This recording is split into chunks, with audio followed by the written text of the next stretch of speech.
दोस्तों नमस्कार। आज हम बात करने जा रहे हैं पाकिस्तान का पानी रोकने की। 1960 में इंडिया ने एक इंडस वाटर ट्रीटी साइन की थी पाकिस्तान के साथ। जब अयूब खान वहां के प्रेसिडेंट बने तो नेहरू को थोड़ा सा डर लग गया कि पाकिस्तान हम पे अटैक कर देगा, तो उसने एक ट्रीटी साइन कर दी पाकिस्तान के साथ जिसका नाम था इंडस वाटर ट्रीटी। उसके अंदर जो 3 वेस्टर्न रिवर्स थी वो पाकिस्तान को दे दी, और जो इंडस, झेलम और चेनाब वो पाकिस्तान को दे दी। 80% पाकिस्तान को पानी दे दिया। जो 3 ईस्टर्न रिवर थी, रवि, ब्यास और सतलुज, वो इंडिया को मिल गई, जिसमें से 20% पानी इंडिया को मिला। तो नेहरू को लगा कि मैं इस टाइम पे पाकिस्तान को इतनी रिवर दे रहा हूँ, पैसा आपका पानी दे रहा हूँ, तो पाकिस्तान के साथ दोस्ती हो जाएगी, पाकिस्तान हमारे पे अटैक नहीं करेगा। लेकिन पाकिस्तान कोई बाज नहीं आया। जब 1962 का वार हुआ हमारा चाइना के साथ, तो पाकिस्तान की फोर्सेस आगे आ गई थी बॉर्डर पे। तो नेहरू को यूएस को कहना पड़ा कि पाकिस्तान को रोको, क्योंकि हमको अपनी फोर्सेस को चाइना के बॉर्डर पे भेजना है। तो उनके कहने पर पाकिस्तान रुक गया।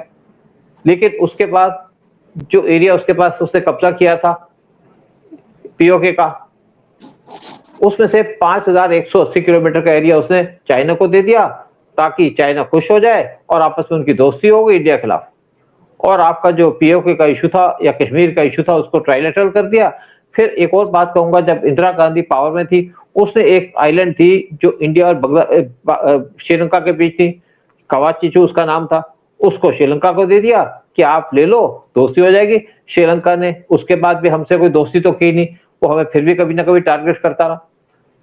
तो मतलब यह है कि जो पॉलिसी अपीसमेंट की है, इससे कोई फायदा नहीं होता। जैसे आज कांग्रेस मुस्लिम को अपीस कर रही है, मुस्लिम भी उनको धोखा देंगे, पक्की बात है इसके ऊपर। लेकिन आज हम यही बात करेंगे कि जब पाकिस्तान ने हमारे पे अटैक किया, उरी अटैक किया, तो पीएम मोदी की एक स्टेटमेंट थी, अटैक हुआ था सितंबर 2016 में। तो पीएम मोदी ने कहा था blood and water can not flow together, और साथ में पीएम मोदी ने परमिशन दी थी 60 डैम बनाने की। डॉलर्स बहुत खर्चा भी इसके ऊपर था, कोई डैम बनाए, क्योंकि इंडिया के हिस्से का पानी वो भी पाकिस्तान के अंदर जाता था। इन डैम बनाने से जो रावी रिवर का पानी पाकिस्तान में जाता था वो रोक दिया, जिससे पाकिस्तान को फर्क तो पड़ा, नुकसान भी हुआ उसको, लेकिन पाकिस्तान फिर भी बाज नहीं आया। फिर जब पहलगाम अटैक हुआ अप्रैल 20 2025 को, तो पीएम मोदी ने कहा कि अब पाकिस्तान का पानी रोकने का टाइम आया, तो इंडस वाटर ट्रीटी को उन्होंने कैंसिल कर दिया। इस ट्रीटी के कैंसिल होने के बाद पाकिस्तान यूएन के अंदर चला गया या वर्ल्ड बैंक के पास चला गया, क्योंकि वो गारंटर था इंडस वाटर ट्रीटी का। तो उनसे कहा, उन्होंने कह दिया कि इंडिया को इसको खोल देना चाहिए। इंडिया ने मना कर दिया, क्योंकि आज इंडिया अपने दम पे खड़ा हुआ है और डिसीजन लेता है, किसी को खुश करने की कोशिश नहीं करता। खुश करता है तो अपने पब्लिक को, अपने देश को। जब इंडिया ने डिसीजन लिया कि उसका पानी रोक देगा, तो पाकिस्तान की डीजी एसपीआर उनकी स्टेटमेंट आई कि तुम हमारा पानी रोकोगे तो हम तुम्हारा सांस रोक देंगे। भाई पानी हमने रोक दिया, सांस रोकने की हिम्मत है तो रोक के दिखाओ, वेट कर रहे हैं उसकी। खून की नदियां बहेंगी। हाँ, खून की नदियां बहेंगी। हम वो डैम को उड़ा देंगे मिसाइल से। ये जो अपना फील्ड मार्शल नहीं, उनका जो ये जो बिलावल भुट्टो है, उसने कहा था कि खून की नदियां बह जाएंगी।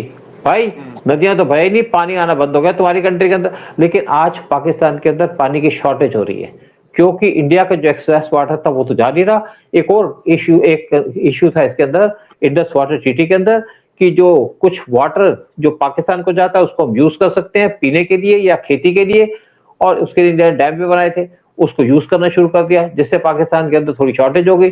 फिर एक और काम किया इंडिया ने, जो फ्लड गेट्स थे डैम्स के वो खोल दिए, जिससे पाकिस्तान के अंदर एक था कि फ्लड गेट खोलने से जो नीचे स्लिट बैठी होती है वो भी था कि उसको नहीं खोला जाएगा। इंडिया ने कहा हम इसको नहीं मानते, इंडिया ने वो गेट खोल दिए, तो पाकिस्तान के अंदर पत्थर चले गए, मिट्टी चली गई, वहां पे फ्लड्स आ गए, बहुत से घर खराब हो गए, बर्बाद हो गया, वहां पे खेती बर्बाद हो गई। इससे फर्क ये पड़ा कि जो हमारे डैम के नीचे का हिस्सा था, जहां पे 10 मीटर तक पानी स्टोरेज नहीं होता था, वो स्टोर होना शुरू हो गया और पाकिस्तान को पानी कम मिलना शुरू हो गया। लेकिन अब एक और काम किया इंडिया ने रिसेंटली अनाउंस किया है कि चेनाब और ब्यास दोनों रिवर्स के को लिंक किया जाएगा, यानी कि जो कुछ पाकिस्तान की चेनाब रिवर से पाकिस्तान को जाता था वो इंडिया ले लेगा। ये रिवर, चेनाब रिवर, पाकिस्तान को अलॉटेड है, और इसके ऊपर इंडिया ने ₹2352 करोड़ रुपए का एक बजट क्लियर कर दिया है, और इसका काम स्टार्ट होगा अगस्त 1 2026 को, और 2029 तक ये प्रोजेक्ट पूरा हो जाएगा, जिसकी वजह से पाकिस्तान का पानी और कम हो जाएगा और साथ में इंडिया के जो ड्राई एरियाज हैं, चाहे पंजाब के अंदर हो, चाहे हिमाचल में हो, चाहे राजस्थान में हो, वहां पे पानी जाएगा। चलो इसी की बात करेंगे कि पाकिस्तान का जो लोग ये भी कहते हैं कि जो फ्यूचर वार होगा वो होगा वाटर के ऊपर। देखते हैं क्या होगा। दूसरी तरफ एक और कोशिश कर रहे हैं, हमारी एक टीम गई है इस टाइम पे काबुल के अंदर, अफगानिस्तान में, वहां पे पूरा सर्वे कर रही है काबुल रिवर का और किस तरीके से पाकिस्तान का पानी रोका जाए, क्योंकि पाकिस्तान उन पे भी अटैक करता है, हमारे पे भी अटैक करता है। दोनों ने मिलकर आज एक गठबंधन बना लिया है कि पाकिस्तान के पानी रोका जाए, जिससे पाकिस्तान की नसें फूल जाएंगी, पाकिस्तान के अंदर वैसी पानी की शॉर्टेज है, पाकिस्तान के अंदर पानी जाएगा नहीं, ना वहां पे फैक्ट्री चलेगी, ना वहां पे सामान उगेगा। तो ये शंकर पानी इस पे बात करते हैं, फिर आप अपनी बात कहिए, फिर हम आगे बात करते हैं। सर, हिंदुस्तान और पाकिस्तान का फर्क यही है, वो हैं बड़बोले, वो सब ट्रम्प के चाचे भतीजे हैं बिल्कुल आके। वो तो मतलब कुछ नहीं करने से पहले ही बकबक करना शुरू, खून की नदियां बहला देते हैं, फिर वो कहते हैं जब मिसाइल फेंक देंगे हम। अरे जब होगा तो तुम करो ना यहाँ पे। और इंडिया चुप। देखिए, इंडिया वही काम कर रहा है कि जो पाकिस्तान को बर्बाद करने का जो आप बोल रहे हैं कि द ओनली सोल्यूशन इज कि पाकिस्तान बर्बाद होना चाहिए। तो पाकिस्तान को बर्बाद करने की पूरी तैयारियां चल रही हैं, नॉट ओनली फ्रॉम ये चनाब एंड बीच साइड जो टनल बन रही है, जाके ये दोनों नदियों को जो कनेक्ट कर रहे हैं, इवन 8.7 किलोमीटर की टनल बनाई जा रही है। बिल्कुल, इवन फ्रॉम अफगानिस्तान साइड से भी पानी का सोर्स पूरा बंद कर देंगे जाके। तो सर, इनको तो अभी नानी का वो कहते हैं ना, नानी की छठ, वो याद आएगा बिल्कुल इनको। And they are going to suffer, they are going to be in for a very very tough time. और उनका रहना अभी दुश्वार कर देंगे, क्योंकि उन्होंने शेर को तंग किया जाके। वो बेचारा अच्छा भला सो रहा था हिंदुस्तान, उसको आप जाके उंगली किए जा रहे हो, उसको बार बार उस पर टेररिस्ट भेजे जा रहे हो, वो कंट्री के अंदर ये चोर परेशान करने की कोशिश कर रहे हो। तो उसमें क्या हो गया, नुकसान आपका हो रहा है, पानी आपका बंद होगा। ठीक है, हमने एग्रीमेंट तब किया था जब हमारे नेहरू जी बैठे थे, जिनको वही कांग्रेस वालों की आदत है जो अपीजमेंट की, भाई शायद हम इनको जिहादियों को दे देंगे तो वो ठीक हो जाएंगे। अरे वो यही सोच रहे थे, कितने बेवकूफ है हिंदुस्तानी। साला हम उनको बर्बाद करने पे लगे हैं और वो हम पे एहसान कर रहे हैं आके। वही चीज तो चाइना ने भी सोची होगी। उदय, मैं आपको बताऊं एक बात, जब कारगिल का युद्ध हुआ ना, हाँ बिल्कुल, थे वो पाकिस्तान गए हुए थे, तो यानी कि अटल बिहारी वाजपेयी की बात कर रहा हूँ। तो उसके बाद उनके जो डिफेंस के लोग हैं, इंक्लूडिंग जनरल मुशर्रफ, उन्होंने प्लान बनाई कि हम कारगिल में अपनी सेना भेज देंगे। तो एक जनरल ने कहा कि अगर आप सेना भेजोगे तो इंडिया अटैक कर सकता है हमारे पे।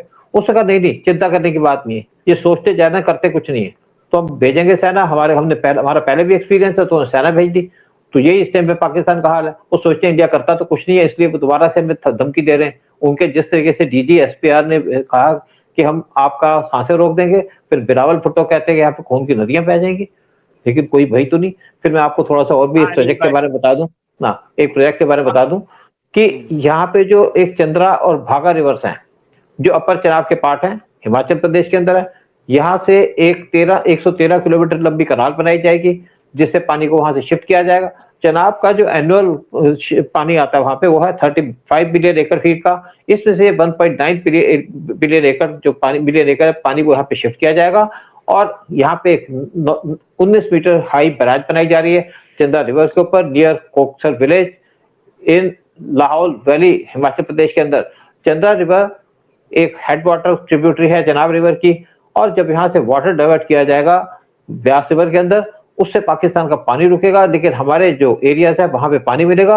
और ये प्रोजेक्ट को, इसको चलाने के लिए जो काम दिया गया, सौंपा दिया गया है, वो सौंपा गया है national hydro electric power corporation NHPC को। और इसके साथ साथ यहाँ पे 4000 मेगावाट कैपेसिटी की एक बिजली भी आएगी इनके पास। और साथ में यहाँ पे एक elevation 19 metre high concrete barrage बनाया जा रहा है, वो बनाया जा रहा है at a height of 10,300 feet. और यहाँ पे जो पानी के नीचे जो आपका साथ में प्लास्टिक के कंक्रीट कट ऑफ बनाए जाएंगे, ट्रेंचेस बनाई जाएंगी, और साथ में बैंक्स को पूरे तरीके से फोर्टिफाई किया जाएगा सीमेंट के साथ। और साथ में जो पानी डाइवर्ट किया जाएगा, ये किया जाएगा थ्रू पीर पंजल रेंज। और ये सब जो कंस्ट्रक्शन की जाएगी यहाँ पे, उसको पूरे तरीके से परफेक्ट किया जाएगा। साथ में यहाँ पे पूरे तरीके से काम किया जाएगा और ये प्रोजेक्ट स्टार्ट किया जाएगा अगस्त 1 2026 को और ये कंप्लीट हो जाएगा जुलाई 31 2019 को। यानी कि पाकिस्तान का पानी रोकने का एक तरीके से पूरा इंतजाम कर लिया इस टाइम पे पीएम मोदी ने। और इसके साथ साथ एक हमारी टीम गई हुई है काबुल के अंदर, उसकी भी हम बात करेंगे कि किस तरीके से पाकिस्तान के पानी रोकने की इस टाइम पे प्लान की जाएगी तो इंडिया के द्वारा और हमारे दोस्त जो तालिबान उनके द्वारा। हाँ उदय कुछ कहना चाहेंगे, फिर मैं आगे बात करूँ इसके ऊपर।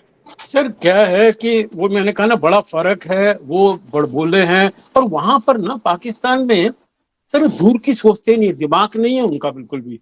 वो डैम्स वैम्स बनाने की सोचते ही नहीं, उनके दिमाग में भी नहीं आता बिल्कुल भी। और यहाँ पर हमारे मोदी जी चुपचाप पानी को पानी के फ्रंट पे, जमीन के फ्रंट पे और इवन स्पेस के फ्रंट से पाकिस्तान को ऐसा घेर रहे हैं कि इसका रहना मुश्किल हो जाएगा इन ईयर्स टू कम। उन्होंने जो अपनी जो कर्म किए हैं ना बुरे, उसका फल मिलेगा भी इनको। और I don't think that country will be able to survive. नहीं उदय ठीक है, नहीं उदय अभी तक तो वो कब तक भीख मांग के चलेंगे? वो हर कंट्री से, हर जगह से, आई मीन इसे आई थिंक इस्लामिक माइंडसेट है कि भैया भीख मांगना बुरा नहीं है, झूठ बोलना बुरा नहीं है। और इन्हीं वजह से आज पाकिस्तान की जो दुर्गति हुई है और भिखमंगा देश बन गया बिल्कुल जाके, तो वो सुधरने नहीं वाले सर। उनको तो आए हैं तो जाना ही पड़ेगा। उदय एक्चुअली आपको बताऊं, जो काबुल है ये कहा जाता है ड्राइएस्ट कैपिटल है किसी वर्ल्ड के अंदर। पानी की बहुत शॉर्टेज है क्योंकि जितनी भी हमारी कंट्रीज है एशिया के अंदर, वहां पे एग्रीकल्चर बहुत ज्यादा होती है। एक टाइम पे काबुल से आपको ड्राई फ्रूट्स मिला करते थे और फ्रूट्स भी वहां पे बहुत ज्यादा थे, लेकिन जब से वहां पे तालिबान आ गई बहुत ज्यादा नुकसान हुआ, लड़ाई होती रही, कभी सोवियत आ गए, कभी अमेरिकन आ गए, तो काबुल या अफगानिस्तान बहुत तरीके से डिस्ट्रॉय हो गया। लेकिन जब तालिबान की गवर्नमेंट से पहले इंडिया ने वहां पे $3 बिलियन खर्चे थे। वो खर्चे थे रोड्स बनाने के लिए, डैम बनाने के लिए। इवन इंडिया ने जो फ्रेंडशिप डैम है वो बनाया ईरान के बॉर्डर के पास। जब तालिबान पावर में आए तो उसने देखा कि इंडिया ने क्या काम किया, वहां पे स्कूल बनाए, इंडिया ने ब्रिजेस बनाए, छोटे छोटे रोड्स बनाए, साथ में जो नाले के ऊपर रोड्स वो बनाए इंडिया ने। तो तालिबान ने देखा कि साथ में हॉस्पिटल बनाए, तो देखा कि इंडिया ने तो बगैर मतलब ये सारा कुछ कर दिया। इवन उनके पार्लियामेंट की बिल्डिंग बनाई जहां पे आज उनकी गवर्नमेंट बैठी हुई है। तो इन्होंने आने के बाद जब इन पे पाकिस्तान ने अटैक किया, स्पेशली जब एयर अटैक किया, तो इंडिया से उन्होंने मदद मांगी। तो इंडिया ने रशिया से कहा कि आप इनको मिसाइल दे दो। S-100 की 3 बैटरीज इस टाइम पे दी जा रही है रशिया के द्वारा काबुल को, ताकि वो काबुल को प्रोटेक्ट कर पाए। इवन जो उनका वहां पे एयरपोर्ट है वो इंडिया से कहा कि आप इसको रन करो। इंडिया अभी डिसीजन नहीं ले पा रही क्या मैं इनका एयरपोर्ट को रन करूं, लेकिन इस टाइम पे इंडिया रशिया दोनों इस टाइम पे अफगानिस्तान की मदद कर रहे हैं। फिर एक और काम कर रहे हैं कि हमारी हाई लेवल टीम गई हुई है सर्वे करने के लिए, क्योंकि दोनों कंट्रीज यानी कि पाकिस्तान अफगानिस्तान 9 रिवर शेयर करती है और यहाँ से जो अबाउट 18.3 मिलियन एकड़ का जो MAF का पानी है वो यहाँ से जनरेट होता है, जो यहाँ से वो फसलों को दिया जाता है। लेकिन काबुल रिवर के ऊपर एक डैम बनाने की बात है और काबुल रिवर जनरेट होती है हिंदू कुश से। पहले मैं सोचता था कि हिंदू कुश नाम क्यों रखा है, आपको बता दूं, पब्लिक को बता दूं कि हिंदू कुश नाम तब रखा गया जब यहाँ पे अफगानी आते थे इंडिया के अंदर और चढ़ाई करते थे, तो यहाँ पे बहुत से लोगों को अपने कब्जे में लेके चले जाते थे, यहाँ पे उनको बेचने के चक्कर में या किसी चक्कर में। तो हिंदू कुश की पहाड़ी पे जाते जाते बहुत से लोग जब बीमार हो जाते थे या उनकी हालत खराब होती थी, उनको यहाँ पे नीचे फेंक देते थे, इसीलिए इसका नाम रखा गया हिंदू कुश। ये जो रिवर, तो मैं पब्लिक के नॉलेज की बात बताई, हिंदू कुश रिवर के ऊपर इंडिया इस टाइम पे डैम बना, जो काबुल रिवर उस पर डैम बना रहा है, साथ में इनके कुरम रिवर है उस पर भी डैम बनाया जा रहा है। क्या है कि जो काबुल रिवर आती है अफगानिस्तान से, काबुल से होकर के चली जाती है पाकिस्तान के अंदर, पाकिस्तान से फिर अंदर आ जाती है, तो यहाँ पे 12 डैम बनाने की बात की जा रही है। और इंडिया ने एक तरीके से काफी सर्वे कर लिया। एक यहाँ पे रिवर है गोमालिस, वो भी एक बहुत बड़ी रिवर है, 3rd नंबर की रिवर आती है, उस पर भी डैम बनाया जा रहा है। फिर एक रिवर चित्राल है कुनार के अंदर, इस पे भी इंडिया डैम बना रहा है। तो इन रिवर्स पे डैम बना के इनका पानी रोका जाएगा, जिसकी वजह से पाकिस्तान का पानी रोक दिया जाएगा और पाकिस्तान के अंदर 80,000 स्क्वायर जो इसका जो एरिया है 8.5 MAF का एरिया है, वहां पे फसलें उगाई जाती है, वहां पे टोटल ड्राइनेस हो जाएगी और काबुल यहाँ पे फायदा उठाएगा, यानी कि अफगानिस्तान। क्योंकि पाकिस्तान ने जो दुश्मनी लिया है, एक तो लिया अफगानिस्तान से, दूसरी इंडिया से, तो दोनों कंट्री ने डिसीजन लिया है कि पाकिस्तान का पानी रोको और ये मुझे लगता है कि एक बहुत अच्छा तरीका है पाकिस्तान को नुकसान पहुंचाने का या उनको बर्बाद करने का। देखिए क्या होता है कि अगर आपकी फोर्सेस कहीं खड़ी हैं, अगर उनकी सप्लाई लाइन काट दी जाए तो फोर्सेस अपने आप ही हार जाती हैं वार। तो यहाँ पे जो मेन काम कर रहे हैं इंडिया और अफगानिस्तान, वो है पाकिस्तान की सप्लाई लाइन रोकने का, यानी कि पाकिस्तान की पानी रोकने का। अगर पाकिस्तान का पानी रुकेगा ना तो वहां फसलें होंगी, ना पे इंडस्ट्री चलेगी, क्योंकि बहुत सी इंडस्ट्री है, जैसे कपड़ा इंडस्ट्री है, इसको बहुत ज्यादा पानी चाहिए होता है, तो वैसे भी उनकी इंडस्ट्री इस टाइम पे बहुत ज्यादा सफर कर रही है। तो और ये डैम की वजह से इलेक्ट्रिसिटी भी होती है ना जनरेट, इलेक्ट्रिसिटी भी जनरेट होती है ना। पाकिस्तान के अंदर तो बिजली की भी शॉर्टेज है। देखिए इस टाइम पे पीओके में डिमॉन्स्ट्रेशन क्यों हो रही है, क्योंकि पीओके के अंदर अगर डैम तो डैम बनाए नहीं, जितने भी डैम बनाए उसकी जो बिजली जनरेट होती है वो चली जाती है पंजाब प्रोविंस के अंदर, और इनको कुछ बिजली मिलती नहीं। आज पाकिस्तान इसीलिए देखिए जब हमारा पार्टीशन हुआ था इंडिया पाकिस्तान का, और इंडिया ने जब इनसे के साथ एग्रीमेंट किया, इंडस ट्रीटी एग्रीमेंट साइन किया, तो उस टाइम पाकिस्तान के पास जो ब्रिटिशर्स ने थे, उन्होंने सबसे ज्यादा अच्छा नेटवर्क बनाया था वर्ल्ड के अंदर टनल्स का। यानी कि यहाँ पे बहुत सी टनल बनाई गई, बहुत से रोड्स बनाए गए, बहुत से इन्होंने पानी को डाइवर्ट करने के लिए, लेकिन पाकिस्तान ने ना तो उसको यूज किया, ना पाकिस्तान ने उसको डेवलप किया। तो बहुत सा जो नेटवर्क बनाया था टनल्स का या दूसरे तरीके से पानी को घुमाने का, वो टोटल बर्बाद हो गया। और पाकिस्तान आज वैसे सफर कर रहा है पानी के चक्कर में। लेकिन साथ में जिस तरीके से इंडिया ने इसका पानी रोकने की बात की है, पाकिस्तान के अंदर इस टाइम पे फसलें नहीं हो रही, पाकिस्तान के अंदर बिजनेस डाउन हो गए, और यही काम फ्यूचर के अंदर होगा जब हम चनाब रिवर का पानी रोकेंगे और पाकिस्तान को भूखा मारेंगे। क्योंकि अगर हम पाकिस्तान को अब भी छूट दे दी तो पाकिस्तान दोबारा हमारे पे मिलिटेंट अटैक करेगा। बिल्कुल बिल्कुल, चलिए, वो नहीं सुधरने वाले, बिल्कुल सर, वो बिल्कुल सुधरेंगे नहीं। और क्या इंडिया डरा नहीं रहा, इंडिया सबक सिखा रहा है कि तुम भैया सुधर जाओ, तुम सुधर जाओ, तुम्हारा इसी में भला है। लेकिन वो सुधरने वाले हैं नहीं, उनके रिलीजियस किताबें वो हैं जो उनको टेररिस्ट बनाती है, जो उनको वायलेंट कर बनाती है आके। सर वो लोग तो बनते ही रहेंगे, उनका तो झूठ बोलते रहेंगे, भीख मांगते रहेंगे एंड टेररिज्म फैलाते रहेंगे। उदय मेन जो आज हम भुगत रहे हैं वो भुगत रहे हैं नेहरू को, नेहरू की गलतियों को।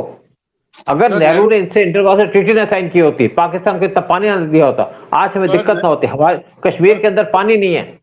सर नेहरू जी देखो, उन्होंने अच्छे काम भी थोड़े बहुत किए, मैं बता रहा हूँ एजुकेशन के पॉइंट ऑफ व्यू से, IIT वगैरह ये करके किया है। लेकिन उनकी सबसे बड़ी कमजोरी ये थी कि वो आदमी सुनता नहीं था किसी का, वो अपना अकेला आदमी जो सोच लिया वो ब्लंडर कर लेता था जाके। So that was the problem. I am from the family of Congress people, मेरे मेरे फैमिली वाले बहुत बड़े बड़े पोजीशन में रहे हैं यहाँ पे, और उनकी सबकी प्रॉब्लम यही होती थी कि यह आदमी नेहरू सुनता नहीं है किसी की, वो खाली जो उसके मन में आया वही करता है। And that is the reason आज उसकी करनी का फल आज हम लोग भुगत रहे हैं आके, and we are suffering, India is suffering. चलिए प्रोग्राम खत्म करते हैं, और यही उम्मीद करते हैं कि पाकिस्तान का पानी रुके, पाकिस्तान को समझ आए, लेकिन ना तो पाकिस्तान समझेगा ना पाकिस्तान सुधरेगा। प्रोग्राम यही खत्म करते हैं। जय हिंद, जय भारत। जय हिंद, जय भारत एंड वंदे मातरम।